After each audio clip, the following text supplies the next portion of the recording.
Okay sir एक नहीं तो 10 ले लो।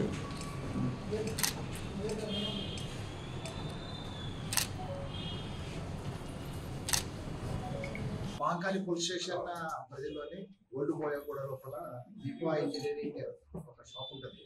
దాని యొక్క యజమాని జయేష్ కుమార్ రంజన్ అనే పాటిల్ అని అతడు ఫస్ట్ రోజు ఫిబ్రవరి 1 వచ్చి కాంప్లీట్ ఇస్తారు. రాత్రి గడిచిన రాత్రి షాప్లో ఒకటి షాప్లో నుండి 30,20,000 రూపాయలు తీసుకుపోయేదాన్ని కాంప్లీట్ పైన మహంకాళి ఎస్ఎస్ఓ గారు పరశురామ్ గారు కేసు రిజిస్టర్ చేసి ఇన్వెస్టిగేషన్ ప్రారంభిస్తారు.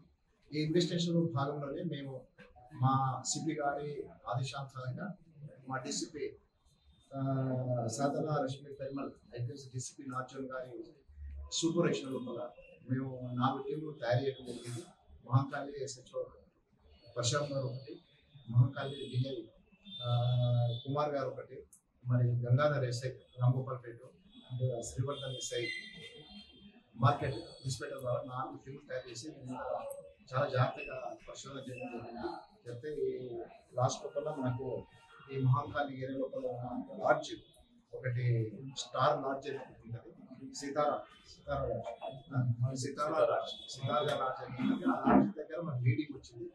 మొత్తం వెరిఫై చేసిన తర్వాత వాళ్ళు ఎప్పుడైతే లాడ్జ్లోకి వచ్చిన తర్వాత వాళ్ళని క్యాప్చర్ చేయడం జరిగింది. అందులో 3 నేరస్తులు వాళ్ళు వచ్చేసి యూపీ వాళ్ళు, మరి వేరే మహారాష్ట్ర వాళ్ళు, పుణ్య వాళ్ళు ఉన్నారు. వాళ్ళు వచ్చేసి వెరిఫై చేస్తే వాళ్ళు గత 5-6 సంవత్సరాల నుంచి ఇక్కడే బట్టల వ్యాపారం చేయడము, ఇదంతా ఏరియా పైన మంచి అవగాహన ఉండడం.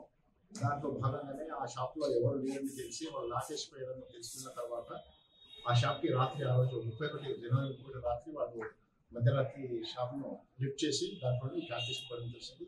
ఆ క్యాష్ నుంచి కూడా మేము 28,62,000 రూపాయలు క్యాష్ రికవర్ చేయడం జరిగింది. ఆ ముగ్గురు కూడా వెరిఫై చేయడం జరిగింది. వాళ్ళని ఇప్పుడు కోర్టులో ప్రొడ్యూస్ చేస్తాం. సార్ వీళ్ళంతా ఎక్కడికి చెందిన వాళ్ళు?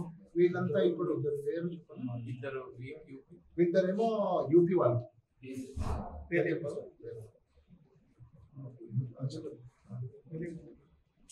మొహమ్మద్ శర్మ అని కూడా మురళీధర్ శర్మ అని కూడా ముంబై పూణేకి సంబంధించిన చందన ఖాన్ పార్టీలో ఒక హైదరాబాద్ పార్టీ ఉదయ్ సింగ్ యూపీ వాళ్ళు. సార్ గతంలో ఏమైనా కేసులు ఉన్నాయా సార్ వీళ్ళపై? ఇప్పుడు వెరిఫై చేయాలి. ఇప్పుడు వెరిఫై చేస్తున్నాము. మన కోర్టు ప్రొడ్యూసినాక మళ్ళీ పోలీస్ కస్టడీలో చూసుకున్న తర్వాత వెరిఫై చేస్తాం. ఇంకా వేరే కేసెస్ ప్రస్తుతానికి అయితే ఈ ఒక్క కేసు అని మా పరిశ్రమ ఇంకా టీం పనిచేస్తాను. ఆ షాప్ లో అంత అమౌంట్ ఉన్నట్టు వీళ్ళకి ఎట్లా కనిపెట్టగలిగారు? ఇంటి దొంగలు ఎవరైనా ఉండొచ్చు అని అనుమానం. అట్లా వీళ్ళకి అట్లా ఏమీ లేదు. కాకపోతే మనకున్న ఫుటేజ్ ఆధారంగా మూమెంట్ చేసినాము. కొద్దిగా కదలికలు ఉన్నట్టు 2-3 వచ్చినట్టు కనిపిస్తే దాన్ని లీడ్గా చూస్తూ పోతే ఇక మనకి ఫేస్ రావడము, అదే ఫేస్ లో వస్తారా లాడ్జ్ లో ఉన్నట్టుగా చేయలేనట్టుగా వాళ్ళు వచ్చినప్పుడు మనం క్యాప్చర్ చేయలేదు. క్యాష్ వచ్చేసి వాళ్ళ బాబు ఏదో ఎంబీబీఎస్ సీట్ కోసం తెచ్చిపెట్టారని క్యాష్ వాళ్ళ ఫ్యామిలీ మెంబర్స్ అందరూ ఇంట్లో లేకుండా వేరే దగ్గర పోతే వాళ్ళకి తెచ్చిపెట్టారని అది కూడా వెరిఫై చేస్తున్నాం. అదే సార్, అంటే ఒకటే షాప్ లో అంత అమౌంట్ ఉన్నట్టు వీళ్ళకి ఎట్లా తెలుసు? అదే ఇన్ని షాపులు ఉండగానే అదే ఒక్క షాప్ లో ఉన్నట్టు ఎట్లా తెలుసు? ఎక్స్పెక్ట్ చేయలేదు ఇంత అమౌంట్ ఉంటుందని. ఎక్స్పెక్ట్ చేయలేదు. చేద్దాం ఖాళీ ఉంది లేకపోతే షాప్ కాబట్టి ఉంటుందని. వీళ్ళు ఎక్కడ పనిచేస్తుంది సార్? ప్రెసెంట్ ఎక్కడ పనిచేస్తుంది? ఏం చేస్తుంది? వీళ్ళంతా బట్టల షాపులు. యాక్చువల్గా వీళ్ళు మహారాష్ట్రలో కూడా బట్టల షాప్, బాంబేలో అట్లా బట్టల షాపులు పనిచేసేవాళ్ళు.